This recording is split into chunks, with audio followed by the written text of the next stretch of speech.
What's up, cutie? You wanna go for a ride? Don't you see I'm with my boyfriend? I'm talking about you.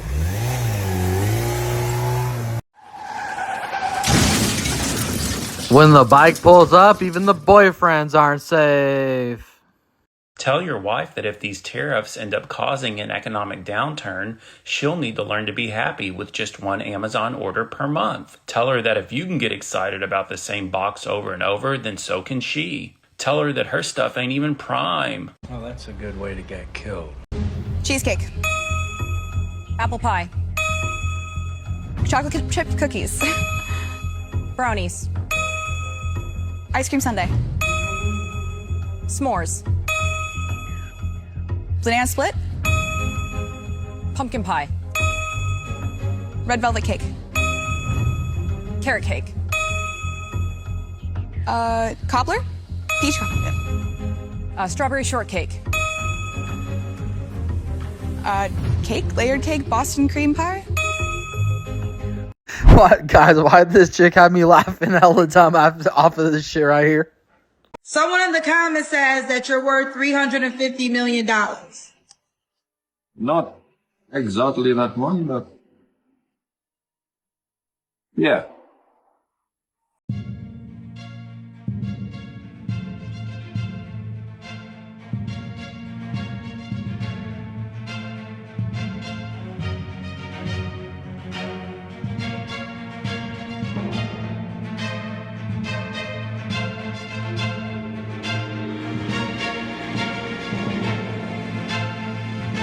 Well, in case you thought Cash wasn't a good bait, looks like he caught a few. Fellas, we are under attack. This is spiritual warfare. Look at how the devil moves, carnal. Puro pinche deception. The devil is a liar, pinche vieja diabla. You vatos have succumbed to this. You're falling in love with surgeries and filtros, carnal. And AI is on the way. AI is going to make it to where the viejas can walk around with a permanent filtro. And here you are, todo pendejo. Falling in love with. Damn, that shit's a crime. It's been going on for several years now. It's like, I've tried to go find me a 9 or a 10. You cannot find them. They're filtered up. And some more.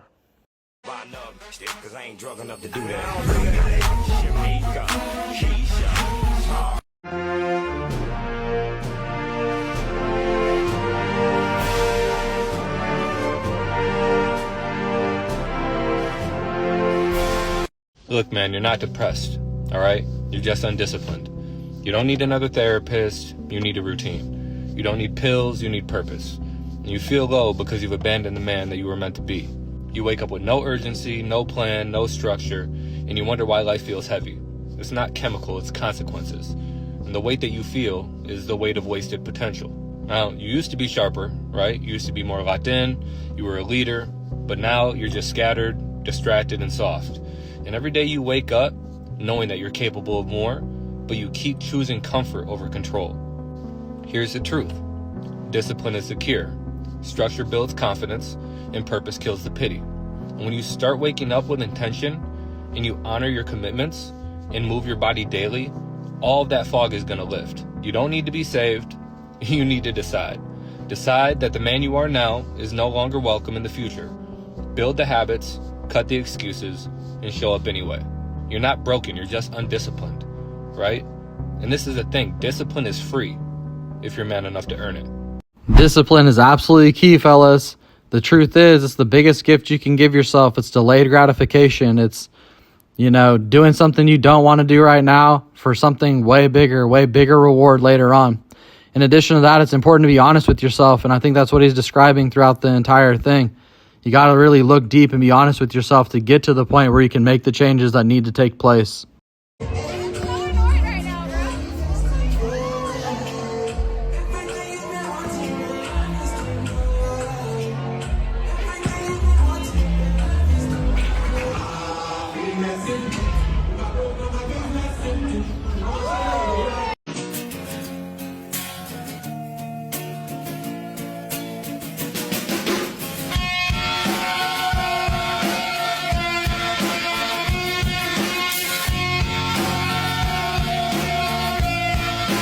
Hey guys, if you're looking for the wildest police videos YouTube has to offer, you gotta pay us a visit over here at FreezePOV.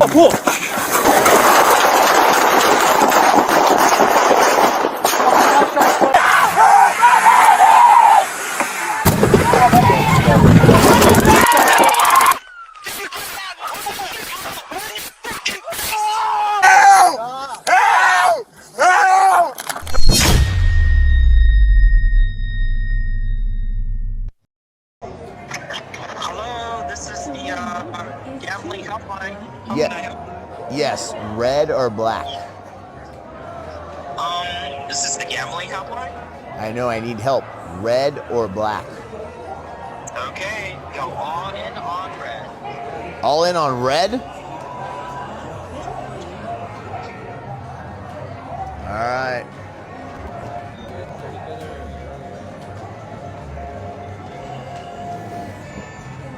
Yes! He was right. So I just learned this hack, okay? It might be for children, but regardless. So you cut it in half, right? Then you push it up, then they're in perfect little bites without the strings. Because that's the worst part, you know? Look, let me just show you. Perfect little bites. Life hack. I fucked 7 bitches. I went on a date.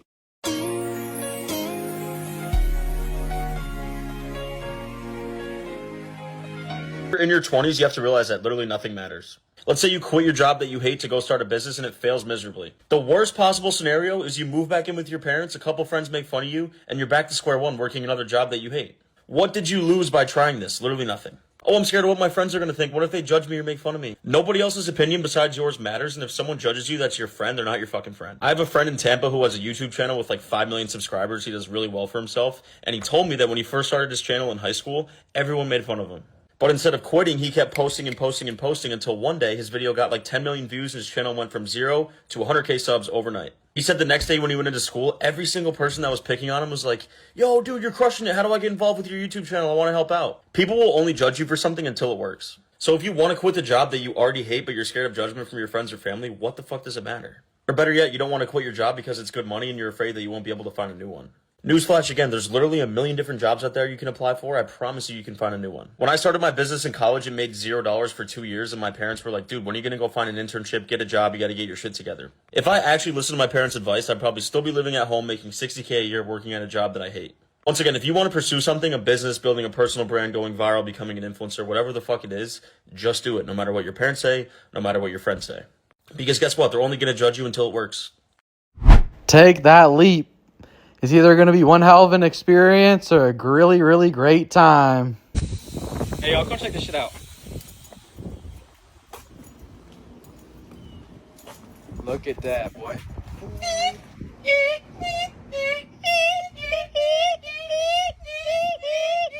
You were all over the media recently for criticizing females' big eyelashes. Listen, I know white women wear them. I know Hispanic women wear them. But if we being honest, who's the franchise? This shit looks ridiculous. No man has ever said, yo, you know what would make her look hotter? Pterodactyl wings on the face, nigga.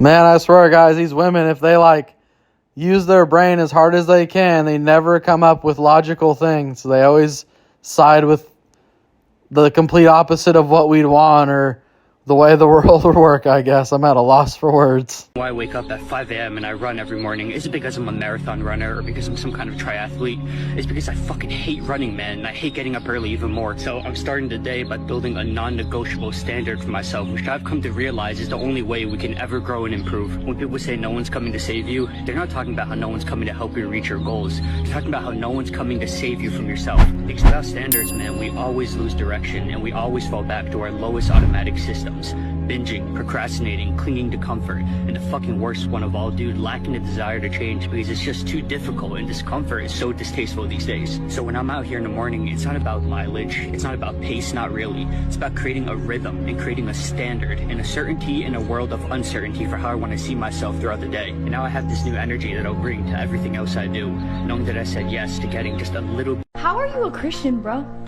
You know, perverse Well, I mean, speech is actually you've had, a sin. 50 dicks. No, never lecture me about anything. Ever. Ever. The stages of when body count matters to a man. When he is young or otherwise starved for sex, body count doesn't matter at all. Not at all. As a man starts to have more success with women, he'll go in one of two directions. There's a third religious direction, but that gets its own post. Guy number one, he still doesn't care about body count, but will learn to be choosier based mainly on looks and the potential for actual insanity. Guy number two, though, he will be busy trying to improve his life and comes to realize that promiscuous women are an obstacle. Yes, there are guys, mostly on social media, making money and all of that, still banging the low-hanging fruit, but they're outliers. A majority of men really doing something with their lives don't have time for the amount of crazy that the promiscuous woman brings. Even if he's not marriage-minded, he starts looking for better women. I like listening to this guy. He's an interesting voice of reason, but to tell you the truth, this is exactly what happened to me. I used to hook up with chicks that were crazy, and well, it was pretty fun, pretty time-consuming, but I was having a wild time. But now that I'm in the position I'm in now, you couldn't get one of those chicks in my house. They're repulsive. It would really derail everything I got going. You got to look out for yourself when you get to the right spots. All right, y'all, let's see what I got for you today. I want to take a second to talk about integrity. These days, there's a weird thing going on with the men. It seems like they've gotten really weak. And, sometimes as a business owner, I have to tell people that they didn't do such a good job. And a lot of times people, grown men, rather than saying, you're right, would rather put on this show like, sorry, there's hella trucks driving by right here. They want to put on a show like, oh no, it isn't what you see. It was not a bad job. It's just your observation's terrible or something like that. Essentially, I had a guy, I wanted to do the oil pickup tube O-ring on a 6.0 Chevy. So I had a guy come over here and do the job because I make way more money doing wood. And, when I went under there to check on it, he was missing a pan bolt. The thing's leaking oil now. He essentially told me that he takes a little more time and I pay for that because he does a really good job. So, I went under there and touched every bolt I could, and some of them were like, I could get a quarter turn, half turn out of the oil pan bolt, One of them was like 3 threads out. So I told the guy, like, it's not a very good job. Like, where's the bolt? Like, what are we going to do? And he doesn't go on the internet and figure out if it's the long bolt or the short bolt. He don't really do nothing. He don't order the bolt. So then I see him at the yard over here and I tell him, like, hey, bro, what's up with this shit? And he's like, oh, I think it's leaking because this O-ring in the back. He's like making up a whole ass story, you guys. I actually have pictures of the whole thing. There's no O-ring in the back. He's like almost trying to get out of it. So I told him, all right, bro, well, I guess you got no integrity. Like, you ain't much of a man, huh? I'm going to have to go under my own truck and stop this oil leak myself after I already paid you. And he tried to get all huffy and puffy and, like, get in my face. I literally told this guy, you want to fight, bro? Like, I'll whoop your fucking ass, dude. And he was like, no. But then, like, as I continue to tell him, like, I told him literally, if I worked on he's trying to say, how do we know the oil pan bolt wasn't missing? It's like, guys, if you're a mechanic and you're missing an oil pan bolt, you got to put it in. You can't send the car home. You got to tell the customer there's a bolt missing. Find the bolt. Leaving the bolt out isn't even an option. So, because then the only way I'm going to find out is if I go under my own truck. But I always check on everybody's shit. So this is shady as fuck. So I tell him flat out, like, who would leave a pan bolt out? If you paid me to do your oil pan and you're missing a bolt, I would tell you. I would fix it. I wouldn't send you home without one. This is insane. So he's all yelling at me because I'm mad about the fact that he has poor integrity and the whole thing looks like shit. So he's screaming at me because they can't deal with the fact that they got no integrity. They can't deal with the fact that someone's going to tell them the truth. See, these weak ass people, if you tell them the truth, they lose their lid. And quite the contrary, if you tell a strong man a lie, we don't appreciate it. We really don't like it. So, at the end of the day, I told him, bro, I gave you work. You needed work. I could have took it to any shop. He's like, I did you a favor. It's like everything flips when it turns into accountability and responsibility. And this individual is like 50 years old. So it's kind of across the range. It's kind of weird to me. No one's a real man. If I sent you your car and you found out there was an oil pan bolt missing and it was leaking oil, I ain't telling you no stories. I'm going to fix it. So, you know, at the end of the day, this shit's ridiculous because so many men these days, if you tell them how they fucked up, what's wrong, and all this stuff, they're so committed to being dishonest with themselves, which leads to them never fixing the problem, that they will fight you tooth and nail, scream at you, and all this stuff instead of looking in themselves and saying, what if someone did this to me? I wouldn't appreciate it. And I'm calm and collected, but if you're going to start trying to yell in my face, like, I will knock your teeth out if you want. So it could get worse for you if you want. These people are, like, literally out of their damn mind. So, you know, the more I mind my own business, the better it gets. I'll change my own oil pan next time, but if you're the type of person that acts like this, you should really think about it. All right, guys, I always appreciate y'all tuning in. Please like, share, and subscribe, and we'll see you on the next one.